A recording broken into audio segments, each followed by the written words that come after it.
+1 seat പ്രതിസന്ധിയിൽ പ്രതിഷേധിച്ച fraternity movement Palakkad Guruvayur ദേശീയപാത ഉപരോധിച്ചു. പ്രവർത്തകരെ പോലീസ് അറസ്റ്റ് ചെയ്ത് നീക്കി. 18,000-ലധികം വിദ്യാർത്ഥികളാണ് പ്രവേശനം ലഭിക്കാതെ പുറത്തുള്ളതെന്ന് നേതാക്കൾ പറഞ്ഞു.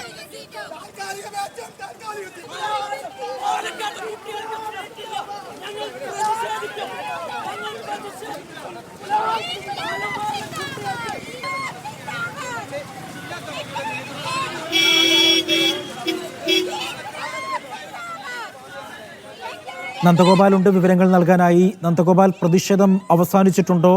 പ്രവർത്തകരെ പോലീസ് അറസ്റ്റ് ചെയ്തോ? എന്താണ് വിവരം?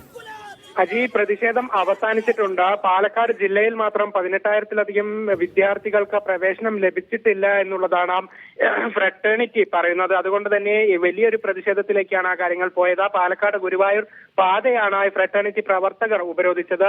മുഴുവൻ വിദ്യാർത്ഥികൾക്കും പ്രവേശനം ഉറപ്പുവരുത്താതെ ക്ലാസുകൾ ആരംഭിക്കുന്നത് അനീതിയാണെന്നും ഫ്രട്ടേണിറ്റി പ്രവർത്തകർ പറഞ്ഞു. പിന്നീട് ഇവർ ഈ ദേശീയപാത, ഈ പാലക്കാട് ഗുരുവായൂർ പാത ഉപരോധിക്കുകയായിരുന്നു. ഇവരെ ബലം പ്രയോഗിച്ചാണ് പോലീസ് ഇവിടെ നിന്നും അറസ്റ്റ് ചെയ്തു നീക്കിയത്.